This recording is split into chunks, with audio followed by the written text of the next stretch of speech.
কিছু বলবে? হঠাৎ প্রশ্নে শান্তা ভড়কে যায়। নীরব পরিবেশে ধূসরের গম্ভীর স্বর তার লোম কাঁপায়। ঘন ঘন দুদিকে মাথা নেড়ে বোঝায়। না। ধূসর সোজা সাপটা শুধালো। তাহলে দাঁড়িয়ে আছো কেন? শান্তার মুখশ্রী থমথমে হলো। আস্তে করে বলল, যাচ্ছি। নিচে নামতে পথে বাঁধল পিহু। সে দুরন্ত পায়ে আসছিল। ওকে দেখে দাঁড়িয়ে যায় সে। একবার উপরের দিকে চেয়ে বলে, ছাদে যাচ্ছ পিউপু? পিহু ব্যস্ত কণ্ঠে বলল, হ্যাঁ সর সর। শান্তা হাত দিয়ে রাস্তা আটকে বলল, যেও না, উনি নিষেধ করেছেন। শান্তা লাজুক স্বরে জানালো। ধূসর ভাই। হাবভাব দেখে পিউর মাথা গরম হয়। নামটা বলার সময় এত লজ্জা পাওয়ার কি আছে? কোমরে হাত দিয়ে বলল, উনি কি ভাইয়া বলতে পারিস না? শান্তা বিরক্ত হলো। ভ্রু ভাঁজ পড়ল তার। উত্তর করল না। পিউ যেতে নিলে নীরবে আবার বাধা দিল। পিউ রেগে তাকায়। পরপর চোখ বন্ধ করে শ্বাস টেনে বলে, উনি কি তোকে পাহারাদার রেখেছেন? না, কিন্তু এখন কাউকে যেতে মানা করলেন। পিউ দৃষ্টি শুরু করে বলল, তোকে বলতে বলেছে? শান্তা মাথা দুলালো। পিউ ঠোঁট গোল করে শ্বাস ফেলে বলল, বলেছি শুনেছি, এখন সর যেতে দে। শান্তা শুনল না। উল্টো ব্যস্ত কণ্ঠে বলল, গেলে উনি রাগ করবেন। আশ্চর্য, করলে আমার উপর করবেন, তোর কি তাতে? ভালোর জন্যই বলেছি, শুনছো না? শুনবো না।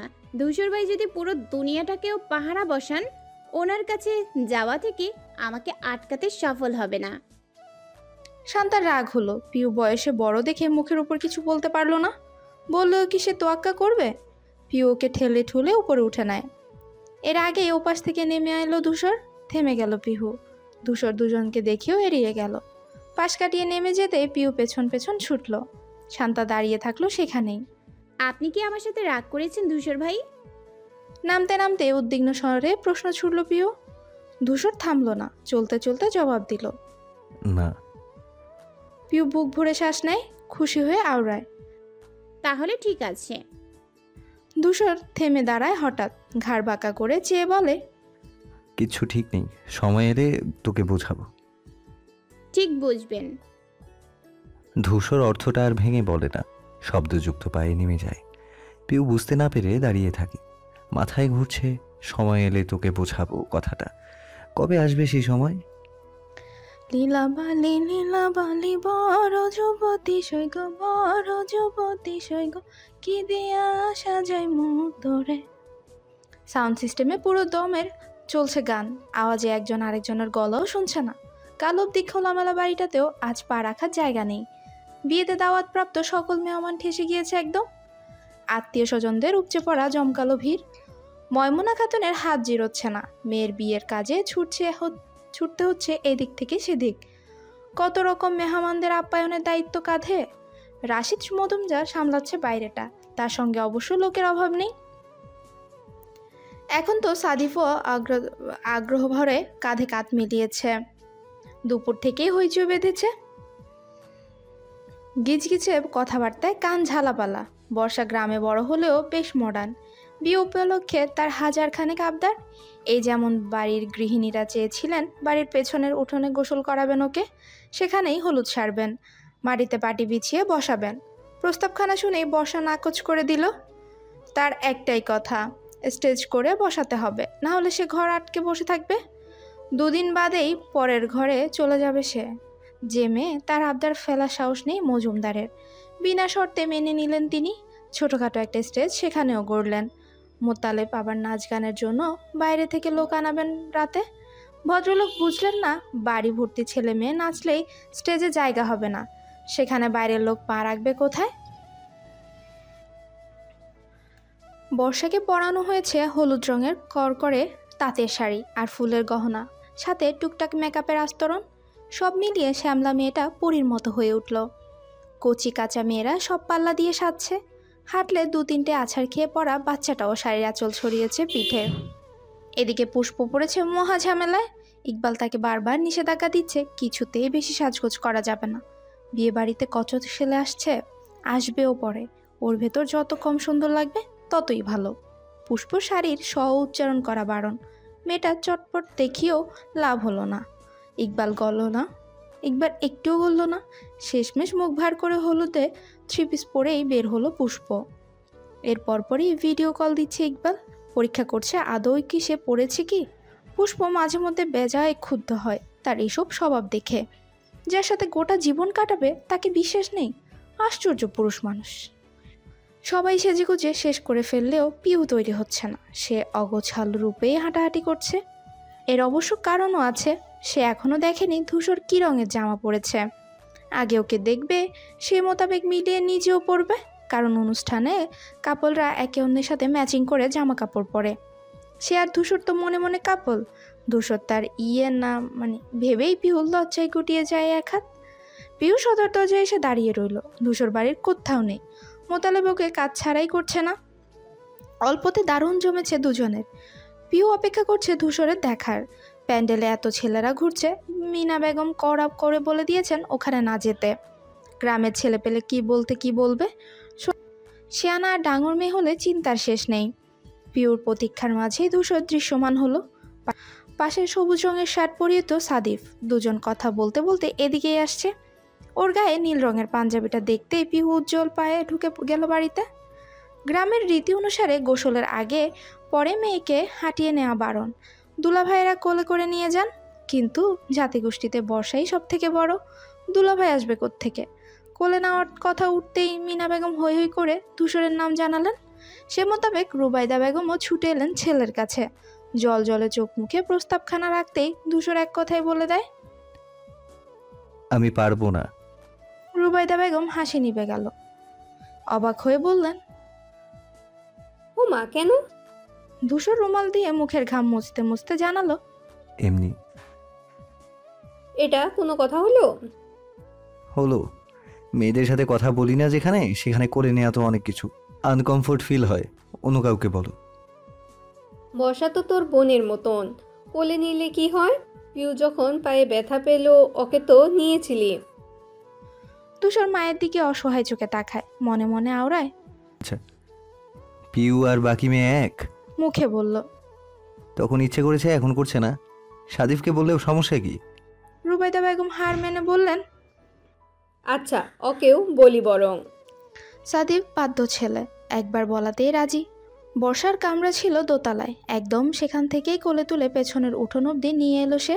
তার সুঠাম গত্র সৌন্দর্য দেখে গলে গলে বিয়ে বাড়ির অনেক তরুণী। সব থেকে বেশি প্রভাব পড়ল মিনা বেগমের ছোট বোনের মেয়ে মৈত্রীর উপর। অনার্সে উঠেছে কেবল।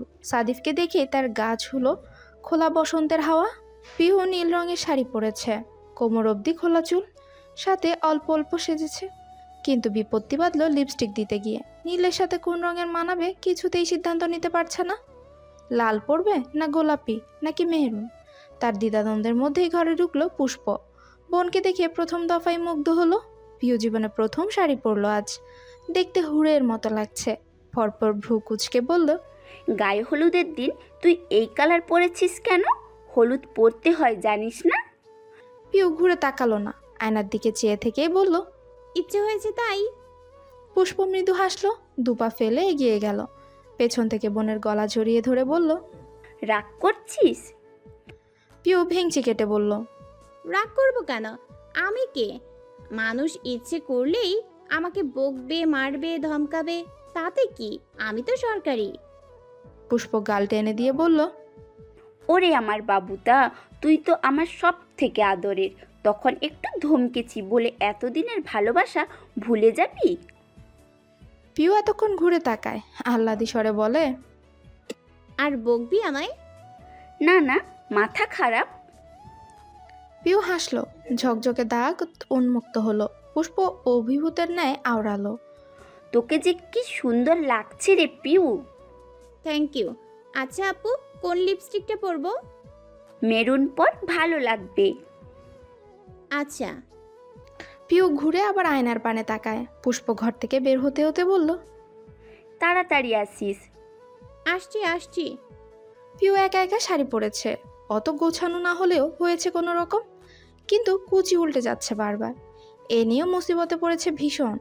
সব ঠিকঠাক করতে করতে বাড়ি শূন্য। সে একবার জানলায় দিয়ে উকি দিল। উঠোন ভর্তি মানুষ। গায়ে হলুদ শুরু হয়েছে। অত মানুষের মধ্যে ধূসরকে ঠিকই দেখতে পায়। ওই তো উঠোনের এক কোনায় গোল টেবিলে পাতানো 4-5 জন ঘিরে বসে সেখানে। ধূসরও আছে। সে দ্রুত ঘর থেকে বের হলো। এমনিতেই কত কিছু মিস করে ফেলেছে। তবে হাত দুটো খালি খালি লাগছে। একটা ব্রেসলেটও আনেনি পরবে বলে। কাঁধে মেলে রাখা আঁচল ঠিকঠাক করে উঠোন অবধি এলো। অমনি কানে গেল একটা পুরুষালী আওয়াজ। কেউ চিন্তিত স্বরে বলছে। পিউ চট করে তাকায়। চোখাচুকি হয় ধূসরের সাথে। নিষ্পলক তার দৃষ্টি। গোটা 4-5 জন ছেলে নিয়ে দাঁড়িয়ে এসে ফোনটা পড়ে আছে মাটিতে। কানে গুজে কথা বলছিল। পিউকে দেখতে হাত শিথিল হয়ে খসে পড়ল সেটা। ছেলেটা ফোনের ধুলো ঝেড়ে ধূসরের দিকে বাড়িয়ে দিল, সাথে পরামর্শ দিল।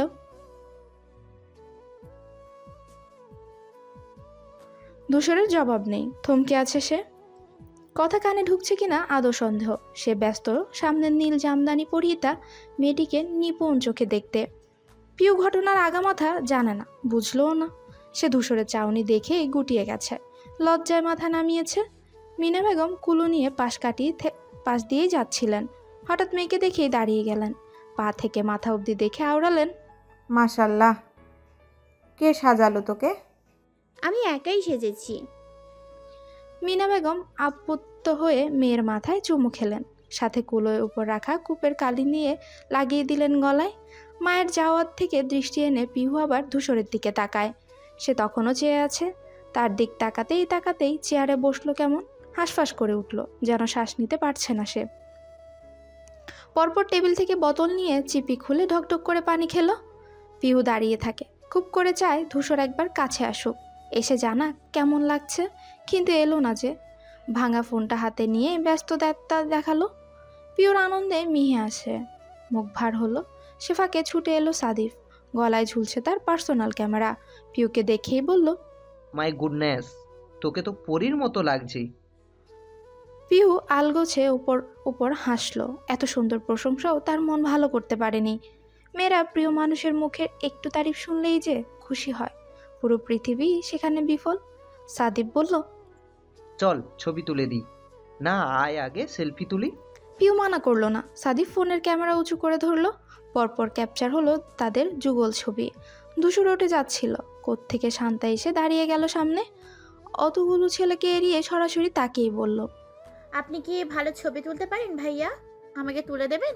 ধূসর সাদিফের দিকতে ইশারা করে বলল, ক্যামেরাম্যান ওইদিকে, যাও তুলে দেবে।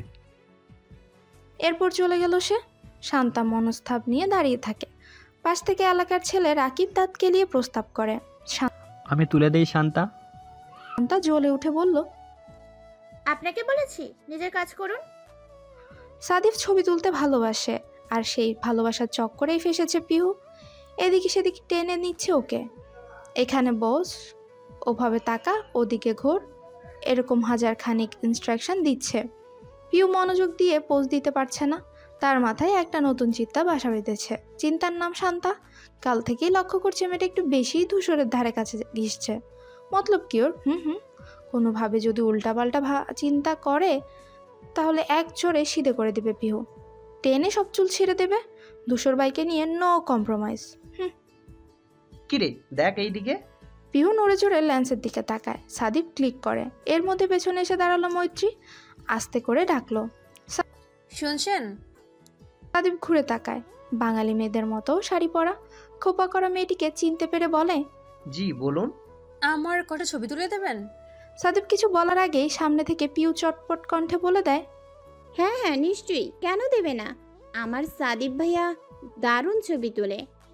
সাদিফের বলার কিছু রইল না। মৈত্রী হেসে বলল, থ্যাংক ইউ।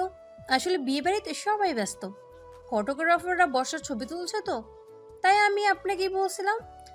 এবারেও পিহু জবাব দেয়, আরে কোনো সমস্যা নেই, তাই না ভাইয়া? সাদিপ চোখা চোখে চেয়ে ভ্রু কুচকায়। পিউর লাফালাফিটা অহেতুক ঠেকল। মেয়েটাকে দেখছে আজ সকালে, পরিচিতও হয়নি, এখন কি না ছবি তুলতে হবে? সে মুখের উপর মানা করতে পারে না। পিউ যেখানে দাঁড়িয়েছিল সেদিকটা দেখিয়ে বলল, ওখানে গিয়ে দাঁড়ান, ছবি ওই দিকটায় ভালো আসবে। মৈত্রী উচ্ছল পায়ে এগিয়ে যায়। পিউ সুযোগ পেয়ে সরে আসে। স্টেজের দিক থেকে না গিয়ে ধূসরকে খুঁজতে থাকে। চিরুনি তল্লাশি করেও পায় না। শেষে সুপ্তিকে দেখে জিজ্ঞেস করলো, ধূসর ভাইয়াকে দেখেছিস? হ্যাঁ, বাড়ির ভেতরে গেলে তো। পিউ চিন্তায় পড়ে যায়। অনুষ্ঠান রেখে সে ভেতরে গেল কেন? শরীর টরিল খারাপ হইল নাকি? উদ্ভট ভাবনা মনে নিয়ে শাড়ির কুচি আগলে ছুটল সে। ধূসর আর সাদিফকে একটা ঘরে থাকতে দেওয়া হয়েছে। যেহেতু বিয়ে বাড়ি, সংঘাতিক মানুষজন, এক একজন এক একটা রুম দেওয়া তো সম্ভব নয়। ওদের রুম পড়েছে 3 তলায়।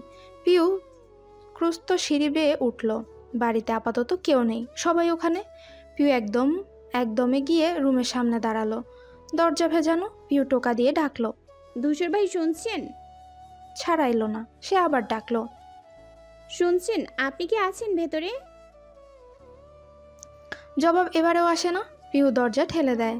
ঘরটা দিনের বেলাতেও অন্ধকার, জানলা বন্ধ, পর্দা ঝুলছে। পিউ দরজা আর একটু ঠেলতেই একটা হাত শক্ত করে তার হাত ধরল। পিউ চমকে উঠল। তার রীতিমতো হাতটা জোর খাটিয়ে টেনে তাকে ঢুকিয়ে নিল ভেতরে। পরপর ঠেসে ধরল দেয়ালে। দরজা লাগানোর শব্দ করে। পিউ গলা শুকিয়ে যায়। সে নিশ্চিত এটা অন্য কেউ। ধূসর জীবনে এরকম আচরণ করেনি, করবেও না। সমস্ত শরীর ভয়ে থরথর করে কেঁপে ওঠে। কম্পিত কণ্ঠে শুধায়, কে কে কে কে কে কে আপনি? আগন্তুক নিরুত্তর। উল্টো ঘেঁষে এলো কাছে। গা থেকে ছুটে এলো কড়া পারফিউমের গন্ধ।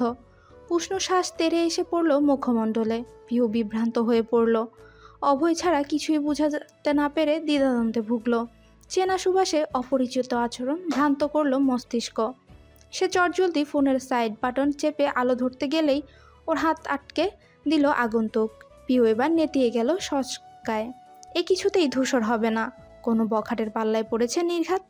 গলা ফাটিয়ে চিৎকার করবে ভাবল। এর আগেই সুইচ টেপার আওয়াজ হয়। কক্ষে জ্বলে ওঠে চকচকে আলো। সে আলো স্পষ্ট হয় ধূসর। পিউ কিং কর্তব্য বিমূঢ় হতবিহম্বল ঠোঁট ফাঁকা করে বলে, আপনি? ধূসর নিশ্চুপ। সে চেয়ে আছে ক্লান্তিহীন অমত্ত চোখে। হাত দুটো ছেড়ে দেয় পিহুর। পকেটে গুজে সেকেন্ডের মাথায় কিছু একটা বেরিয়ে আসে।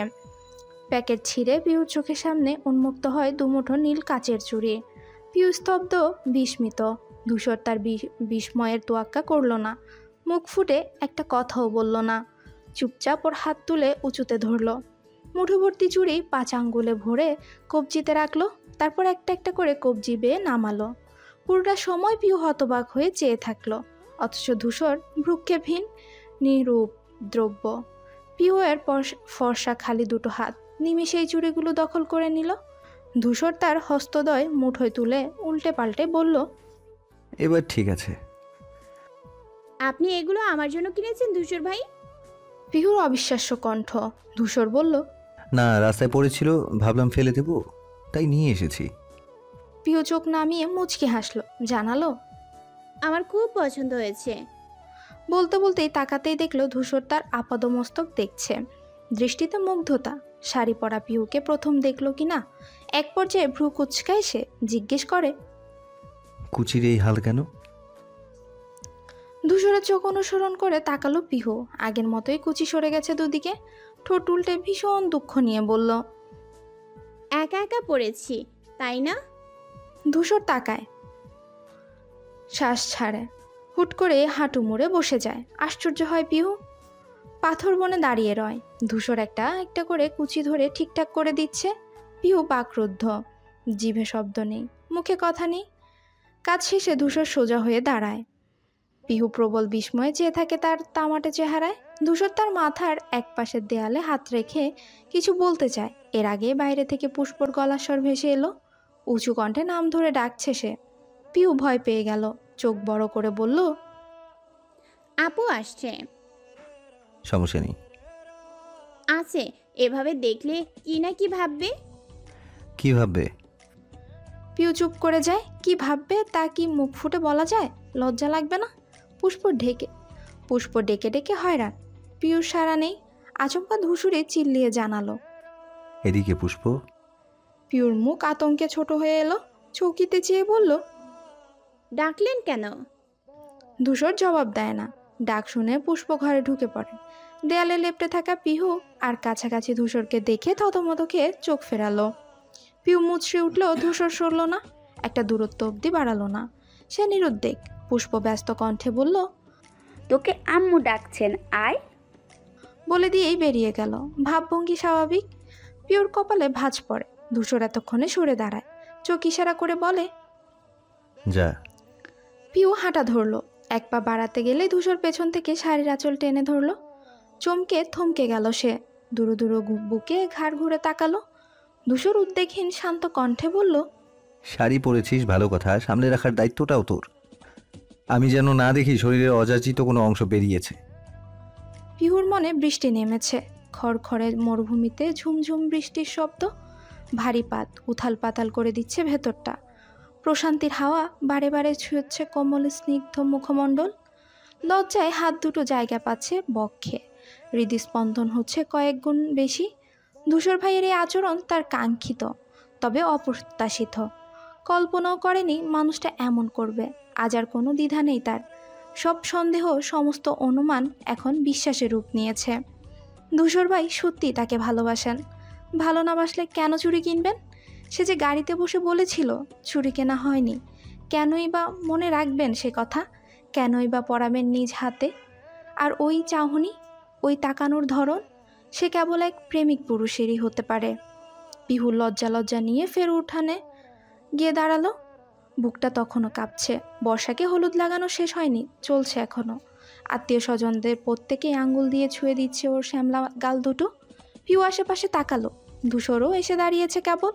ওকে দেখতেই দুরু দুরু কম্পন গাঢ় হলো তার। পিউ মাথা নামায়, ক্ষণে ক্ষণে আর চোখে তাকায়, লাজুক লাজুক হাসে। আচমকা ধূসর ডেকে উঠে, এদিকে আয়। পিউর বুক ছ্যাদ করে উঠল তার গম্ভীর স্বরে। ওকে ডাকলো কি? সে বিভ্রান্ত সমেত নিজের দিকে আঙ্গুল তাক করে শুধালো, আমি? পিউ চারপাশ দেখে এগিয়ে যায়। কাছে গিয়ে দাঁড়াতেই ধূসর প্রশ্ন করলো, হাসছিলি কেন? পিউ না বোঝার ভান করে বলল, কই?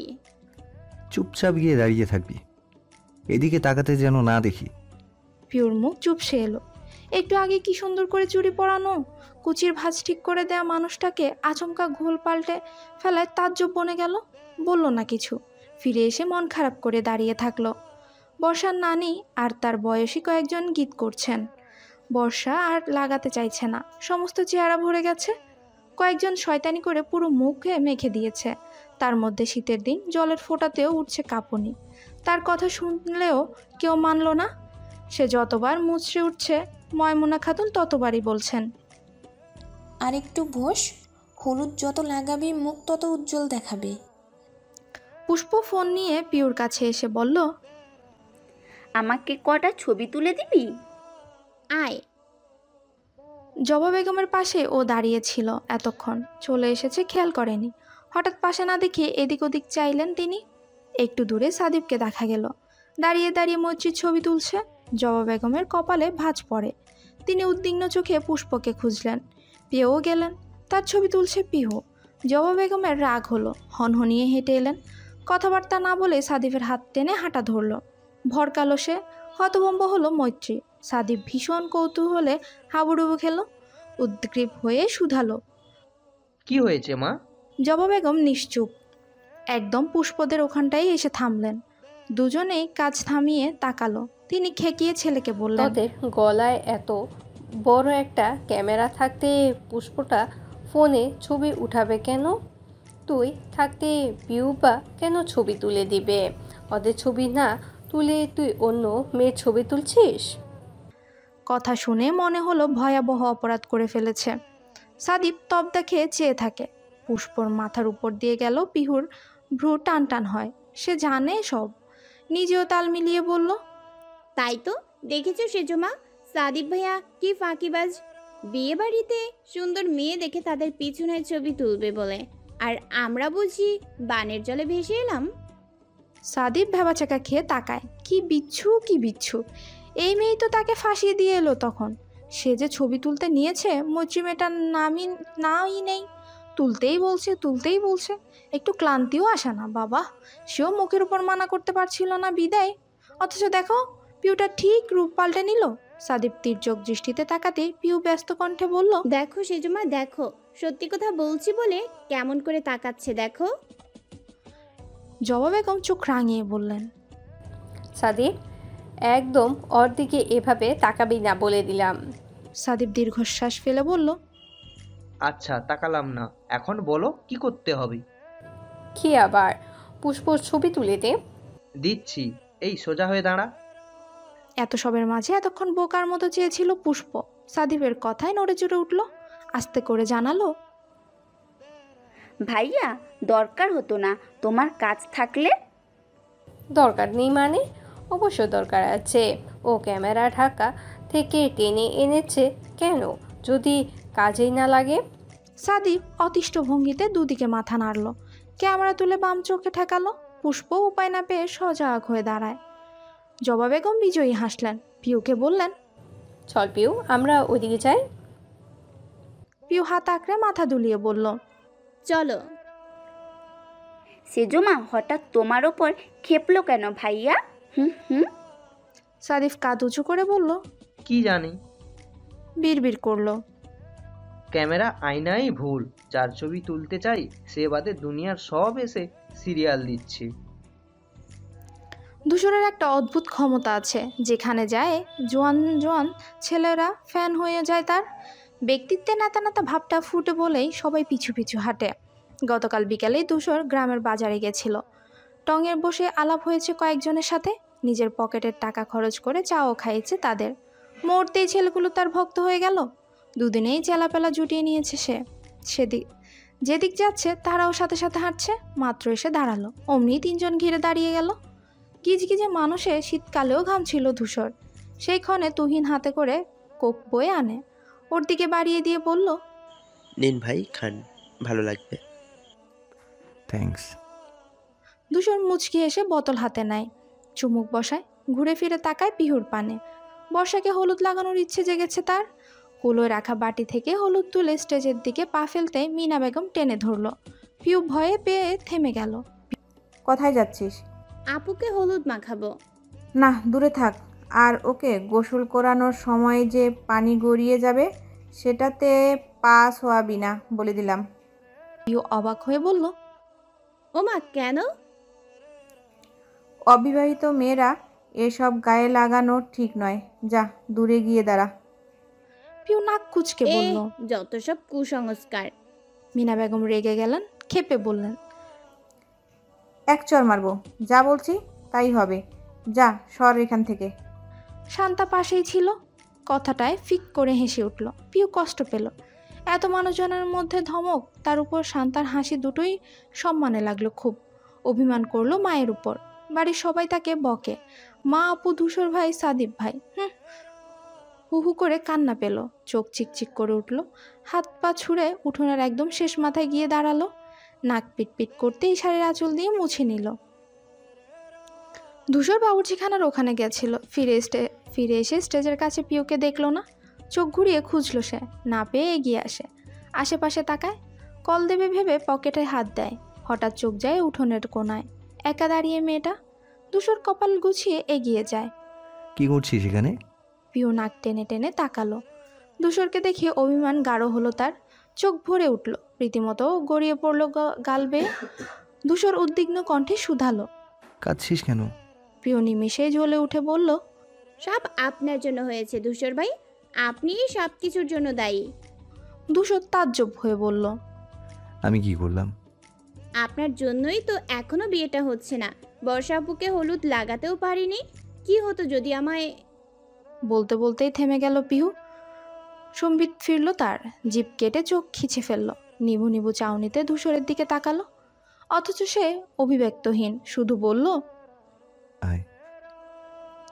আরও একবার আঁকড়ে ধরল তার তুলতুলে হাত, হাঁটা ধরল সম্মুখে। পিউ টুকটাক করে পাতা ফেলল চোখের। ধূসর তাকে সহ এসে দাঁড়ালো স্টেজের কাছটায়, সোজাসুজি বর্ষাকেই বলল, বর্ষা, পিউ তোমাকে হলুদ মাখাতে চাইছে। বর্ষা গাল ভরে হেসে বলল, তাই?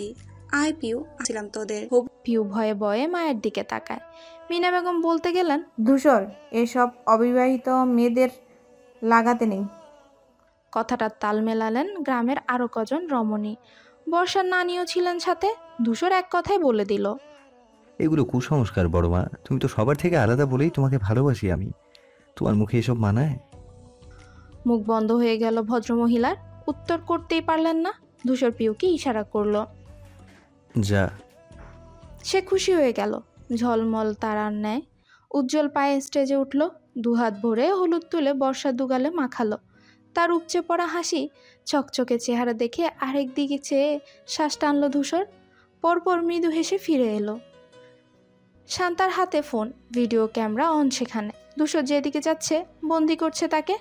বিষয়টা অনেকক্ষণ যাবৎ লক্ষ্য করছে ধূসর। ছোট মানুষ বলে কিছু বলেনি, বিরক্ত লাগলে জায়গা পাল্টাচ্ছে, কিন্তু না, মেয়ে তো পেছন ছাড়ছে না। শেষমেশ অসহ্য হয়ে উঠল সে। আকস্মিক ধূসর মুখের সামনে এসে দাঁড়াতেই হকচকিয়ে গেল শান্তা। তড়িঘড়ি করে ফোন নামালো। ধূসর বুকের সাথে দুহাত ভাঁজ করে দাঁড়ায়, ভনিতা ছাড়াই ভ্রু নাচিয়ে শুধায়, বয়স কত তোমার? কোন ক্লাসে পড়ছো? শান্তা নুয়ে গেল, ভীত নজরে চারপাশে তাকালো, নিচু কণ্ঠে জানালো, এইচএসসি দিয়েছি। গুড। আমার বয়স জানো? শান্তা চোখ তুলে। ধূসর বলল, তোমার থেকে গুনে গুনে 12 বছরের বড় আমি। আই মিন এক যুগ।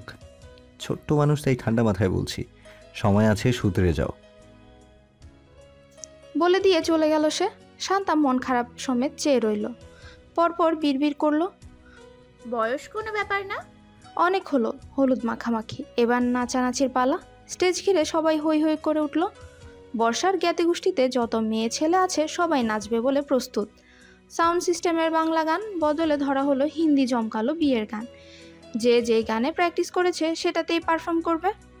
একটা জায়গাতেই গোল করে ঘিরে আশেপাশে প্লাস্টিকের চেয়ার পাতানো হলো। পিউ আগে বাগে একটা দখল করে বসলো। পরে জায়গা না পেলে নাচতে উঠল মৈত্রী। ছাম্মা ছাম্মা গানে নাচবে সে। গান শুরুর সাথে সাথেই পিউ উৎফুল্ল হলো। হাততালি দিতে দিতে লিরিক্স মিলিয়ে ঠোঁট নেড়ে গাইছে সে। হঠাৎ চোখ গেল মুখোমুখি উল্টো পাশের চেয়ারটায়। ধূসর তার দিকে চেয়ে বসলো কেবল। পাশের চেয়ারে সাদীপ বসেছে, ক্যামেরা উঁচিয়ে ভিডিও করছে। ধূসরকে দেখতে পিউ ঠিকঠাক করে বসলো, লাভঝাপ বাদ দিয়ে শান্ত হলো। হাত দুটো এনে রাখলো কোলের উপর। মৈত্রীর নাচ দেখে চোখ এনে একবার আলগোছে ধূসরের দিকে ফিরল। অমনি চোখাচোখি হয় ধূসরের সম্মোহনী চাহনির তাকে এফর ওপর করে প্রস্থান নেয়। আজ একটু বেশিই তাকিয়ে থাকছে না মানুষটা? কি এত দেখছেন উনি? এরপরে নাচতে হলো শান্তা। পারাম সুন্দরী গানে নাচবে সে। আসার আগে সুপ্তির হাতে ফোন ধরিয়ে দিল, সাথে বলে এলো প্রথম থেকে ভিডিও করবে। মেয়েটা না বসে ওভাবেই ফোন হাতে দাঁড়িয়ে থাকে। গানটা 2 স্টেপ ঠিকঠাক চললো, তার পরপরই বেজে উঠল কালা চশমা গানটা। সাথে ভিড় করে শান্তার প্রতিবেশী বন্ধুরা। এটা আগে থেকে পরিকল্পিত তাদের, প্র্যাকটিসও করেছে কয়েকদিন। নাচের এক ফাঁকে শান্তা টেনে নিল বর্ষাকে। গুরুজনরা মানা করলেন, গ্রামের বিয়েতে বউ নাচে কি? কিন্তু বর্ষা শুনলে তো, সে যে এতক্ষণ নাচ গান দেখেও চুপচাপ বসতে পেরেছে এই ঢের। এক কথায় লাফিয়ে নাচতে চলে আসে। বর্ষা আবার টেনে আনলো পুষ্পকে। দুজন একই বয়সের কিনা, মিলও খুব। সবাইকে দেখে ফোন চেয়ারের উপর ফেলে সুপ্তিও ছুটল।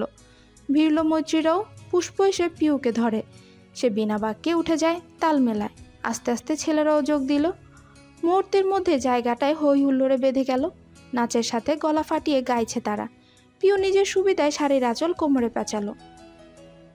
মৈত্রী এসে সাদিফকে অনুরোধ করলো নাচার জন্য। সাদিফ এবারেও মুখের উপর না করতে পারল না, যোগ হলো সেও। আনন্দে হল্লাহল্লি অবস্থা প্রায়। আচমকা পিউর শাড়ি ভেদ করে পেটে চিমটি কাটলো কেউ। চমকে দাঁড়িয়ে গেল মেয়েটা, আতঙ্কিত হয়ে সবাইকে দেখলো। প্রত্যেকেই ব্যস্ত নাচতে। কে করলো তাহলে? পিউ জটলা থেকে ক্রুদ্ধ পায়ে বেরিয়ে এলো। এপাশে এসে শাড়ি উঁচিয়ে জায়গাটা দেখলো।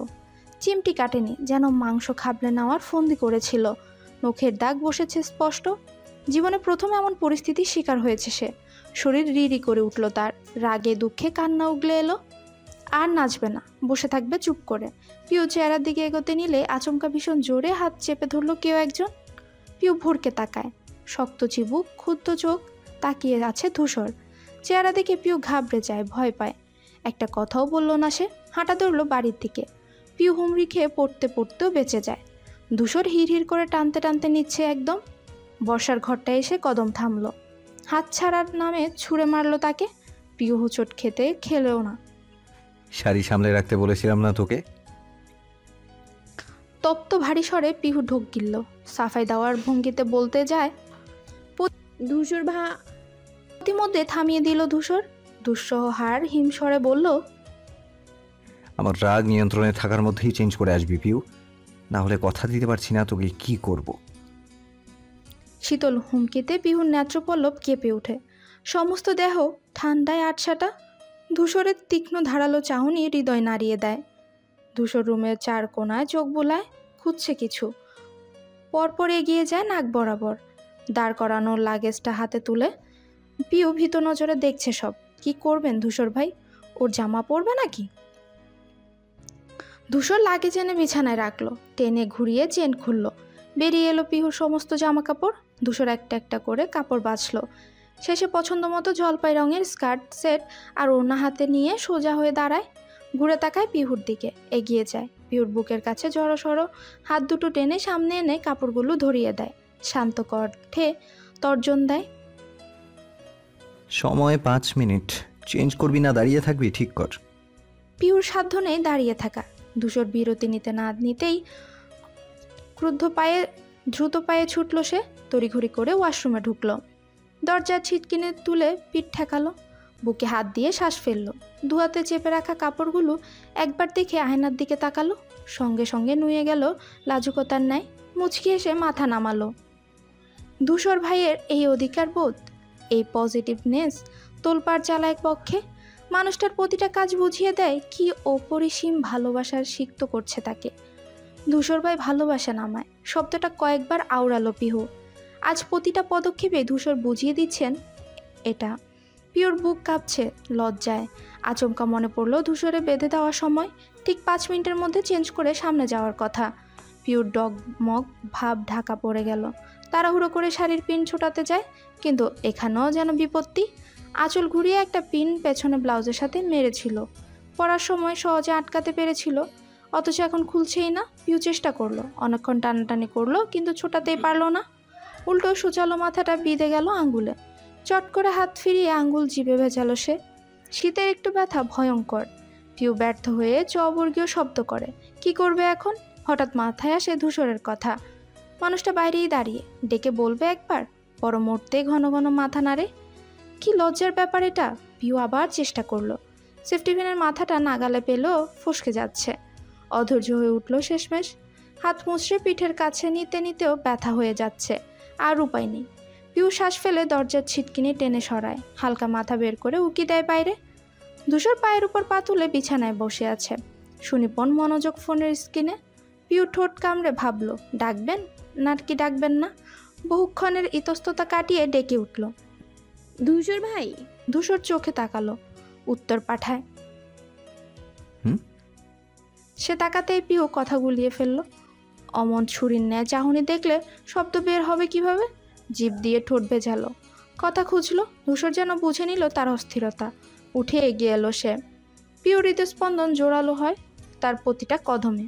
মুখোমুখি দাঁড়ায় ধূসর, জিজ্ঞেস করে, কি হয়েছে? পিউ হাত দিয়ে ঘাড় চুলকায়। তার অপ্রস্তুত চেহারা মন দিয়ে দেখলো ধূসর। মোলায়েম কণ্ঠে শুধালো, কিছু লাগবে? একটু সাহারা পেল পিহু।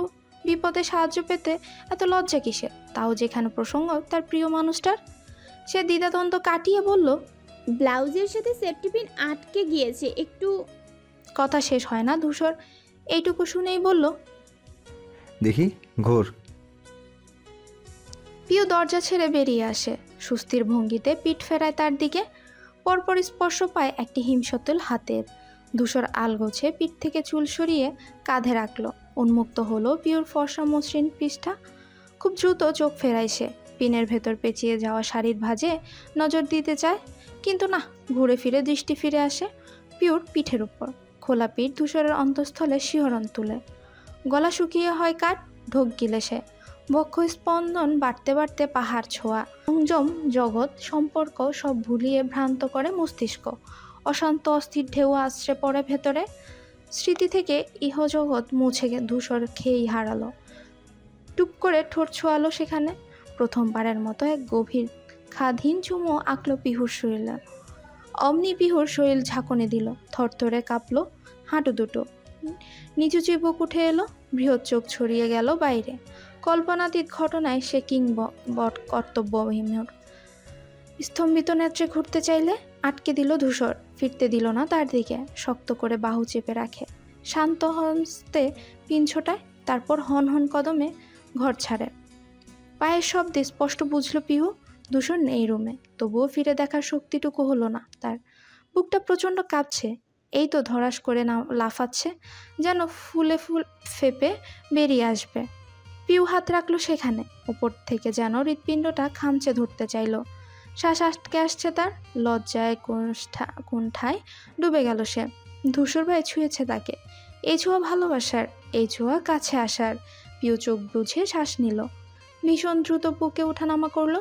সে দাঁড়িয়ে থাকতে পারে না, দেয়াল ঘেঁষে বসে পড়ে মেঝেতে। হাঁটুতে মুখ গুজে নিজেকে আড়াল করে এই লজ্জা, এই ভালো লাগার হাঁসফাঁস থেকে। বর্ষাকে একটা নতুন সুতি শাড়ি পরানো হয়েছে, মাথায় আবার ঘুমটা টানা। কাঁচা হলুদের গন্ধ শরীরে মম করছে এখনো। চেহারাতে ফুটে উঠেছে ঈষৎ বউ বউ ভাব। মৈত্রীর শাড়ি পাল্টে গোসল সেরে পরিপাটি, থ্রিপিস পরে দ্রুত পায়ে এসে বাবু হয়ে বসলো পাটিতে।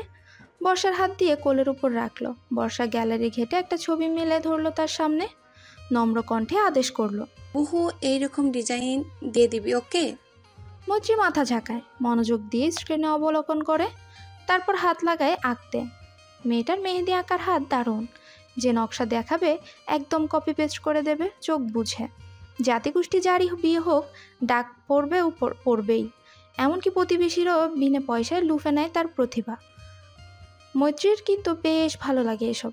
একটু অনীহা নেই, বিরক্তিও নেই। বর্ষার চারপাশ ঘিরে আন্ডা বাচ্চারাও বসেছে। শান্তা, শুক্তি, পুষ্প সবাই আছে এখানে। দূর থেকে স্কার্টের দুপ মাথা উঁচু করে ধরে ছুটে এলো পিহু। পুটুপুটি করে বসে পড়লো পাশে। চঞ্চল কণ্ঠে আবদার করলো, মৈত্রী আপু, আমাকেও দিয়ে দেবে এরপর। মৈত্রী ঝলমলে হেসে জানালো, নিশ্চয়ই। থেকে ক্যামেরা হাতে উড়ে এলো সাদিফ। লেন্স চোখে উঠে ঠেকিয়ে বলল, এভরিওয়ান স্মাইল প্লিজ। সবার দৃষ্টি নিক্ষেপ হয়। মৈত্রী অমনি গুটিয়ে গেল। দুগালে ছড়ালো লাল লাল আভা। সাদিফ পরপর কতগুলো ক্লিক বসালো ক্যামেরায়।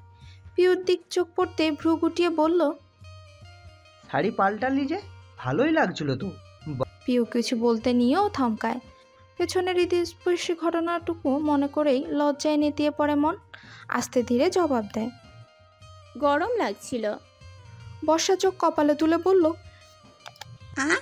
গরম লাগছিল বলছিস পিউ?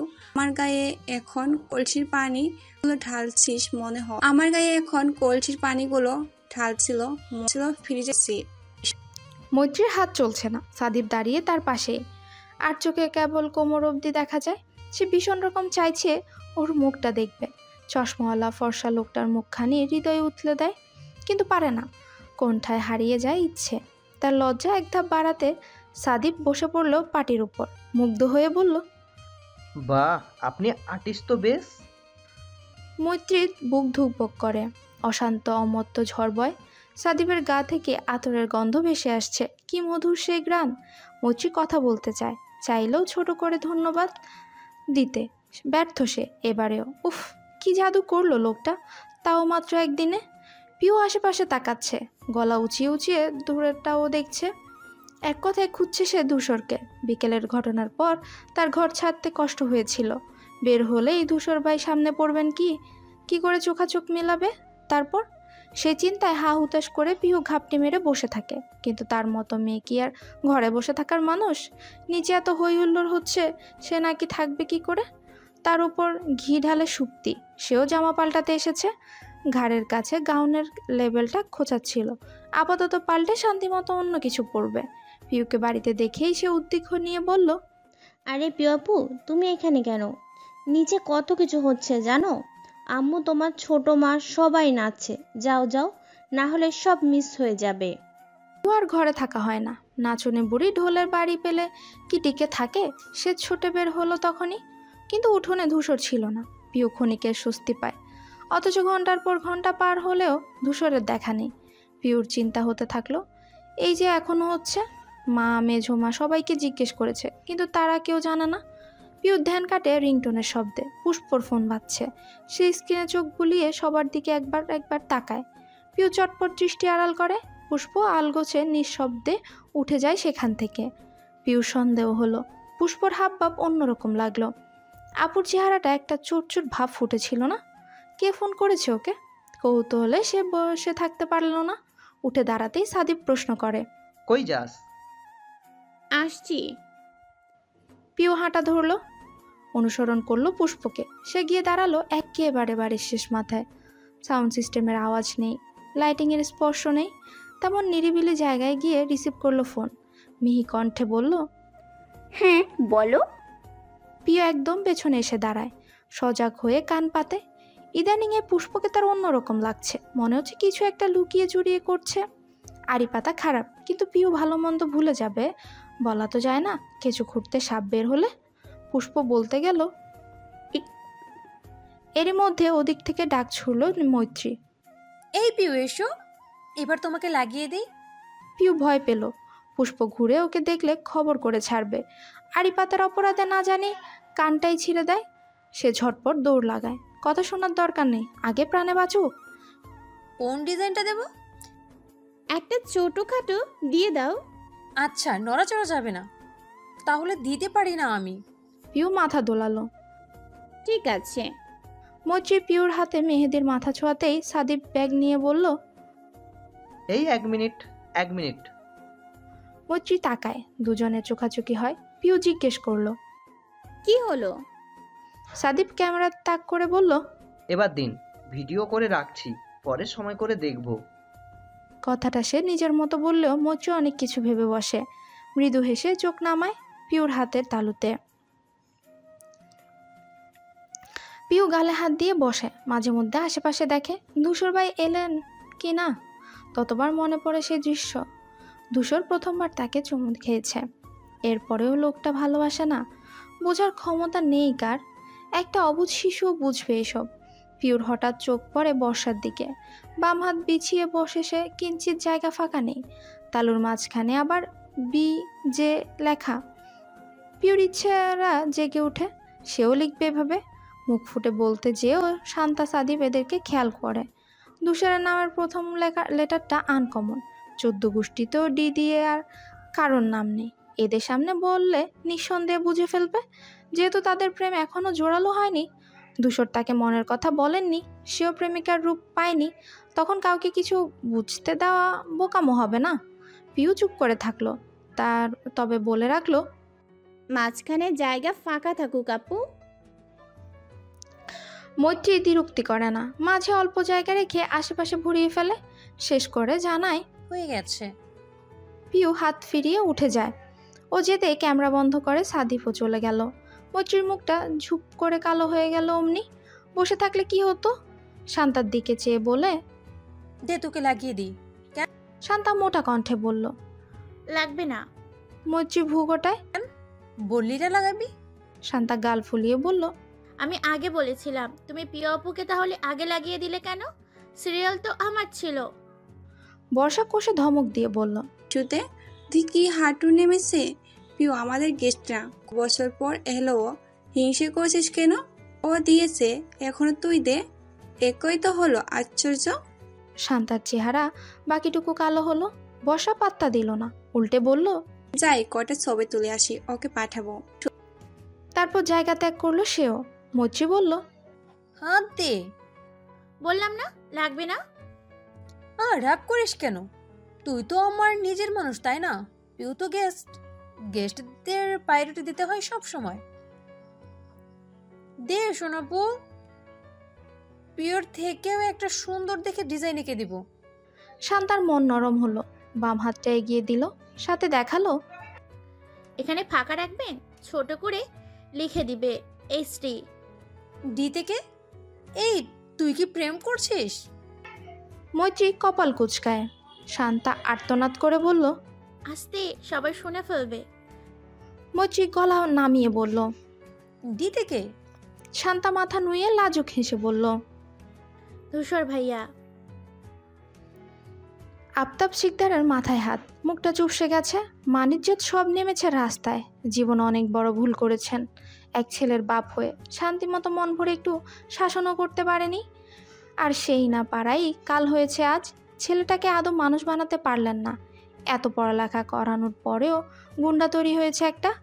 আফতাব শিকদার ভেবে পাচ্ছে না ঠিক কত বড় দুঃসাহস থাকলে একটা মানুষ বেড়াতে এসেও গুন্ডামি করতে পারে। এই তো সন্ধে নাগাদ বাড়িতে খবর এসেছে ধূসর মারামারি করেছে। কোন ছেলেকে গাছের ডাল ভেঙে পিটিয়েছে। আর সেই থেকে ওয়াশরুমের দরজায় খিল দিয়ে বসে আছেন তিনি। ভুলেও বের হবেন না, কিছুতেই মুখোমুখি হবেন না ভাইদের, হলেই বিপদ। অবশ্য যার নিজের সন্তানই একটা বিপদের গোডাউন, তার কি ঝুটঝামেলা থেকে বেঁচে থাকা সম্ভব? শিকদার আর মজুমদার দুই পরিবারের বৈঠক বসেছে রাশিদের ঘরে। শুধুমাত্র পরিবারের নিজস্ব লোকজন সেখানে। বৈঠকের বিষয়ে ধূসরের মারপিট। আমজাদ শিকদারের মুখ গৌরগম্ভীর, রাগে ফুঁসছেন তিনি। রাশিদের দিক তাকাতেও লজ্জা করছে। ভাইয়ের ছেলে বেড়াতে এসে এমন এক কাণ্ড ঘটালো, মুখ লুকানোর জো নেই। গ্রামের চারদিকে খবর ছড়িয়েছে, যে লোক বাড়িতে এসে বলেছেন তিনিই মূল হোতা এর। এখন কি হবে? মানিজ্যত কিচ্ছু বাকি আছে? আমজাদ শিকদার চোখ রাখলেন মেঝেতে, অসহ্য ভঙ্গিতে দুপাশে মাথা নাড়ালেন। মিনা বেগম স্বামীর দিক চেয়ে ঢোক গিললেন কবার। অসহায় নেত্রে আবার তাকাচ্ছেন জায়েদের দিকে। সবার মুখ চুপসে এইটুকুন। আমজাদ শিকদার চারপাশে চোখ বুলালেন, রুবাইদাকে শুধালেন,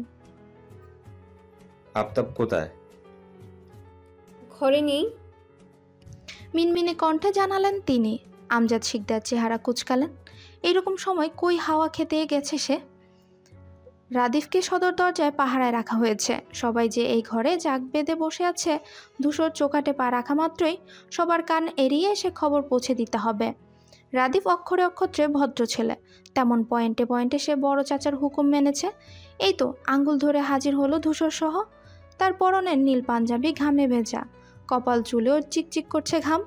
অভিনস্ত চুল হাত দিয়ে ঠেলতে ঠেলতে পা রাখলো কামরায়। পেছনে তার দুদিনের সঙ্গী তুহিনও এলো। ভেতরে এতজনকে একসাথে দেখে অপ্রতিভ হলো ধূসর। সে আসা মাত্রই থমথমে পরিবেশ পাল্টায়, গাঢ় হয়। সকলে একযোগে তাকায়। পিউ কাচুমাচু ভঙ্গিতে দাঁড়িয়ে মারামারির ঘটনা সেও শুনেছে, কিন্তু হিসেব মিলছে না। এখানে কাকে চেনে ধূসর ভাই? কেনই বা করবে এমন? জবা বেগম রাদিফকে ইশারা করলেন বাইরে যেতে। ছোট মানুষ বড়দের কথায় থাকতে নেই। আপাতত সাদিব, পিহু, পুষ্প আর বর্ষা ছাড়া কেউ জায়গা পায়নি এখানে। ধূসর কারো দিকে তাকালো না, সোজাসুজি আমজাদকেই শুধালো, ডেকেছিলেন? তিনি ক্ষেপে তাকালেন। একবার দেখলেন পাশে বসা রাশিদকেও, পুরুষ কণ্ঠে শুধালেন, শুনলাম মোরশেদের ছেলেকে মেরেছো তুমি? ধূসর চিনতে না পেরে বলল, কোন মোর্শেদ? রাশিদ মজুমদার বললেন, ওই যে ফার্মের ব্যবসায়ী, ওনার থেকেই তো সব মুরগি আনছি বর্ষার বিয়ের জন্য। ওনার ছেলে শিপন। তুমি নাকি ওকে পিটিয়েছো বাবা? রাশিদের স্বর নরম। ধূসর সোজা সাপটা উত্তর করলো, কার ছেলে জানি না, তবে মেরেছি একটাকে। আমজাদ শিকদার অবাক হয়ে বললেন, মেরেছো? এটা আবার বলছো তুমি? লজ্জাও লাগছে না? ধূসর কাঁধ উঁচু করে বলল, লজ্জার কি আছে? ও অভদ্রতা করেছে তাই মার খেয়েছে, দ্যাটস ইট। আনিস বললেন, আমি জানি সেটা। ভালো মন্দ বিচার করার জ্ঞান আমার আছে চাচু, কিন্তু ছেলেটা এমন এক কাজ করলো আমি নিজেকে নিয়ন্ত্রণ করতে পারিনি।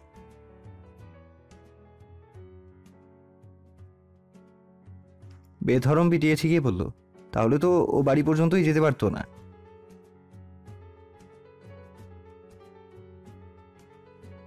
একই কথা। আমজাদ শিকদার ঠোঁট ফুলিয়ে জোরালো শ্বাস নিলেন। নিজেকে শান্ত করার বৃথা চেষ্টা করে বললেন, কি করেছো? আমরাও শুনি একটু। ধূসর আর চোখে একবার গুটিসুটি মেরে দাঁড়ানো পিহুকে দেখে নেয়, ফের দৃষ্টি আনে আমজাদ শিকদারের উপর। ভনিতা ছাড়াই জবাব দেয়, ও আমার কলিজায় হাত দিয়েছে। কথাটুকু কারোই মাথায় ঢুকলো না। মুত্তালেব আগ্রহ ভরে বললেন, কি করেছে? একটু খুলে বলো বাবা। ধূসর একটু চুপ থেকে বলে, আমার শার্টের কলার ধরেছে ও। সবাই আকাশ থেকে পড়ল। বিভ্রান্ত নজরে ধূসরকে দেখল। আমজাদ শিকদার হুতাশন করে বলল, তাই বলে এইভাবে মারবে? নাক মুখ ফাটিয়ে রক্ত বার করবে? ধূসর শক্ত কণ্ঠে জানালো, হ্যাঁ, এরকম কাজ ও যতবার করবে ততবারই মারবো। অবশ্য মনে হয় না আজকের পর আর সাহস করবে। প্রত্যেকে হতবাক হয়ে চেয়ে রইলেন। আমজাদ শিকদার মিনা বেগমকে বললেন, দেখেছো দেখেছো তোমাদের ছেলের অবস্থা? আরও লাই দাও, সবাই মিলে মাথা তুলে লাফাও। এখন যদি ওই ছেলের পরিবার মামলা ঠুকে দেয় তখন কি হবে? মিনা বেগম আস্তে ধীরে বলতে গেলেন, আপনি শান্ত হন এভাবে। ধূসর মাঝপথেই উত্তর করে, মামলা দিলে দেবে। ছোটোখাটো যে কোনো ব্যাপারে জেল খাটতে হয় জেনেই রাজনীতিতে নেমেছিলাম। শিকদার, ধূসর, মাহতাব এসবে ভয় পায় না। আমজাদ শিকদার বিহব্বল হলেন, কিছু বলার ভাষা নেই। পর মুহূর্তে উত্তেজিত হয়ে ডেকে উঠলেন, আফতাব, আফতাব। জবা বেগম নিবু কণ্ঠে বললেন, মেজো ভাইজান ঘরে নেই, আমি দেখে এসেছি। কেন নেই? কোন চুলে গিয়েছে ও? ছেলে এত বড় কাণ্ড করে বুক ফুলিয়ে দাঁড়িয়ে আছে, আরও সব। সাদীপ, যাও তো দেখো গিয়ে কোথায় সে। সাদীপ যাচ্ছি বলে ঘর ছাড়ল। চাপানো দরজা আবার চাপালেন সুমনা বেগম।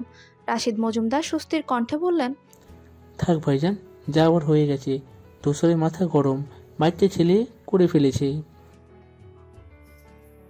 বাচ্চা ছেলে? আজ বিয়ে দিলে কাল বাচ্চার বাপ হবে। এসব বলো না রাশিদ, শুনতে ভালো লাগে না। তার থেকে বরং তুমি আমায় ক্ষমা করো ভাই। আমার বাড়ির ছেলের জন্য তোমার মান সম্মান নষ্ট না হয়। সম্মান নষ্ট হবে কেন? এক হাতে তো তালি বাজে না। নিশ্চয়ই শিপনেরও কিছু অন্যায় আছে, নাহলে ধূসর কখনো নিজে থেকে গায়ে হাত তুলবে কেন বলুন তো? মিনা বেগম এতক্ষণে মোক্ষম সুযোগ পেলেন। ভাইয়ের কথায় হই হই করে বললেন, হ্যাঁ সেই তো, আমারও তো একই কথা। আমাদের ধূসর বিনা কারণে কাউকে মারবে কেন? নির্ঘাত ওই ছেলে কিছু করেছে? আমজাদ বিরক্ত চোখে চাইলেন। করেছে তো, শোনোনি? কলার ধরেছেন জাহাপানার। কি মারাত্মক পাপ করেছে ভাবা যায়? কথাটা বলেই মাথায় হাত দিলেন তিনি। বিড়বিড় করে বললেন, ভাবলাম ছেলেটা শোধরাবে, অথচ না, বিয়ে খেতে এসেও সে মানুষ পেটাচ্ছে। আমি একটা কথা বুঝতে পারছি না, সবাই এমন করছো কেন? আচ্ছা, ওকে মেরেছি বলে আপনার খারাপ লেগেছে বড় আব্বু? বেশ, আজই ওকে ডেকে পাঠাবো। ও নিজে ক্ষমা চেয়ে যাবে, শান্তি পাবেন তখন।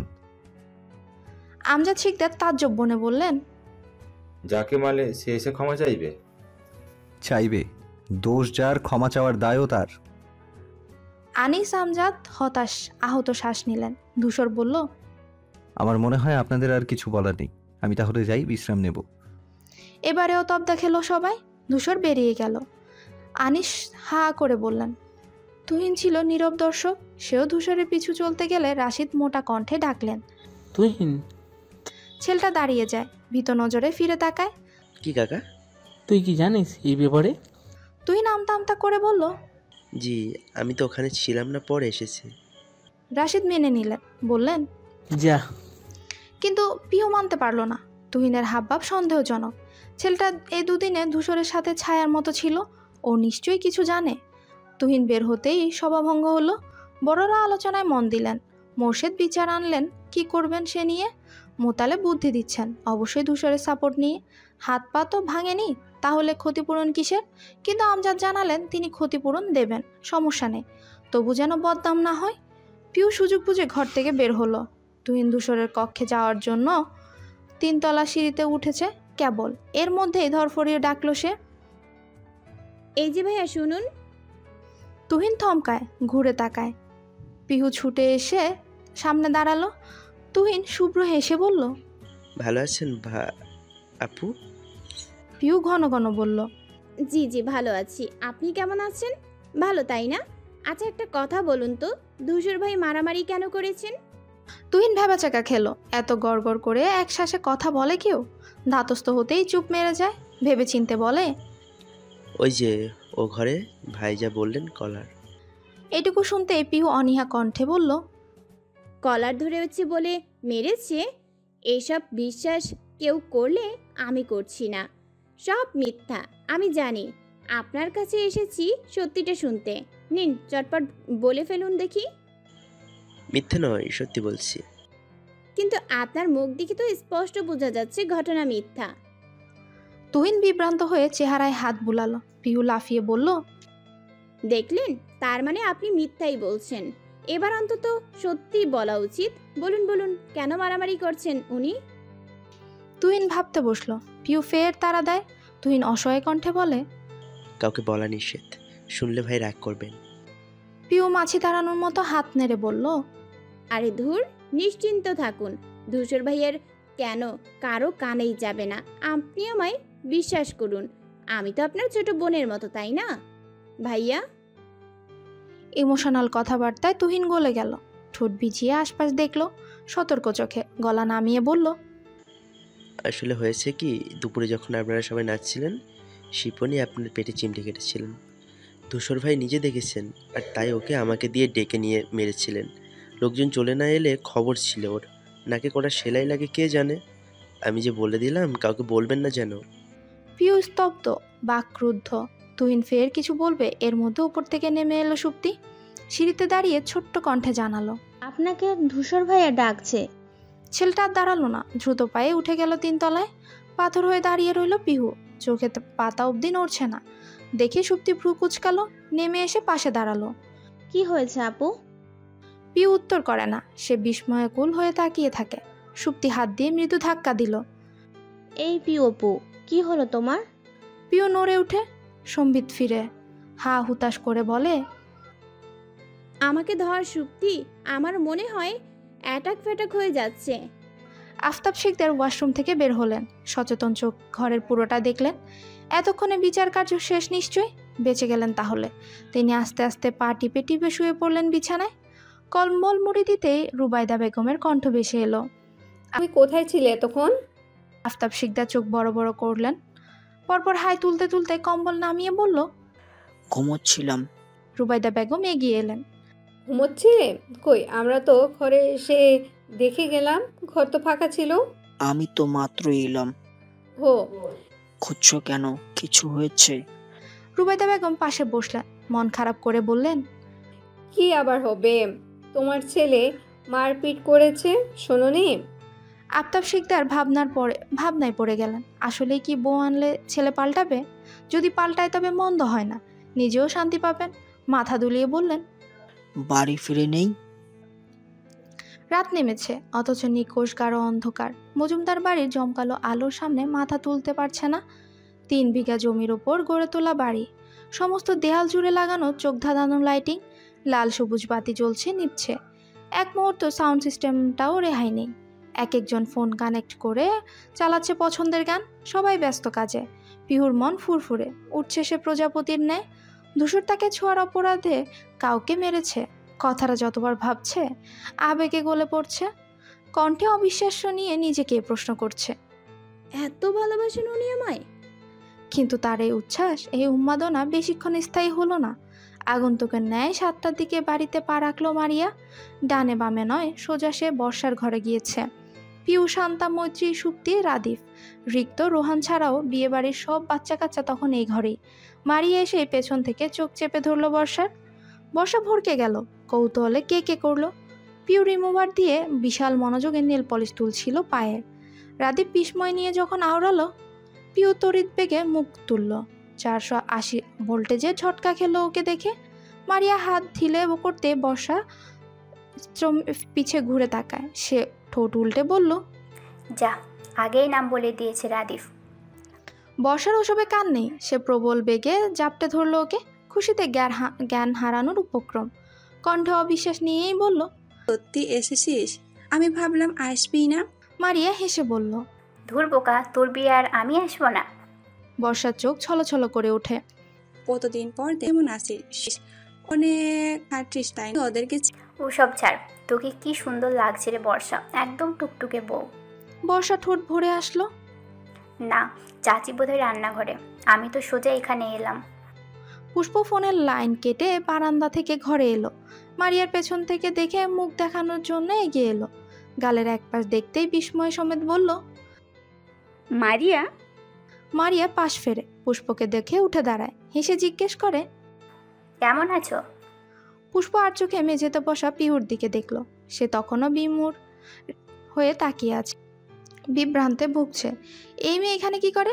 পুষ্প কোনো মতে জবাব দিল, ভালো আছি, আপনি কেমন আছেন? আপনি করে বলছো কেন? আমি তো বর্ষার বন্ধু, তুমি করেই বলো।